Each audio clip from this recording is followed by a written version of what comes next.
तो चलिए आज एक सफर पर चलते हैं। एक ऐसा सफर जो हमें कुछ सबसे महान विचारकों के दिमाग में ले जाएगा। सदियों पहले उन्होंने उन सवालों से जूझना शुरू किया था जो हमें आज भी परेशान करते हैं। देखते हैं उनके ज्ञान की इस यात्रा में हमारे लिए क्या जवाब छिपे हैं। और ये पूरा सफर शुरू कहाँ से होता है? एक बहुत ही बुनियादी सवाल से, जिसका सामना हम सब ने कभी ना कभी किया है। आखिर हम दुख क्यों भोगते हैं? ये सुनने में भले ही एक सीधा साधा सवाल लगे, लेकिन सच तो ये है कि यही वो चिंगारी थी जिसने इतिहास के सबसे बड़े दिमागों को सोचने पर मजबूर कर दिया। तो अपनी इस यात्रा के पहले पड़ाव में हम इसी जड़ को समझने की कोशिश करेंगे, दुख की इस सच्चाई को।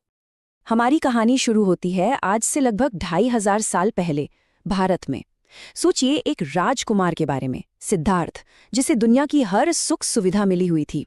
उनके पिता ने उन्हें एक तरह से एक सुनहरे पिंजरे में रखा था ताकि जीवन की कोई भी कड़वी सच्चाई उन तक पहुंच ही न पाए।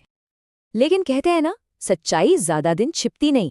एक दिन वो राजकुमार महल से बाहर निकले और पहली बार उन्होंने जीवन की असलियत को अपनी आंखों से देखा। एक बूढ़ा लाचार आदमी, एक दर्द से तड़पता बीमार व्यक्ति, एक बेजान शव और आखिर में इन सबसे बेपरवाह एक शांत साधु। इन चार नज़ारों ने उनकी पूरी दुनिया ही उलट पुलट कर दी। उन दृश्यों को देखकर सिद्धार्थ को एक ऐसी सच्चाई का एहसास हुआ जिससे हम सब भागते हैं कि सब कुछ खत्म हो जाता है, चाहे वो जवानी हो, सेहत हो या फिर जिंदगी ही क्यों ना हो। और बस यही एहसास उनकी उस महान खोज की शुरुआत बना जिसका एक ही लक्ष्य था, दुख के इस चक्र को हमेशा के लिए तोड़ना। अब भारत से निकलते हैं और चलते हैं प्राचीन ग्रीस की गलियों में। यहाँ सुकरात नाम के एक विचारक थे जिनका मानना था कि असली खतरा दुख नहीं बल्कि अज्ञानता है।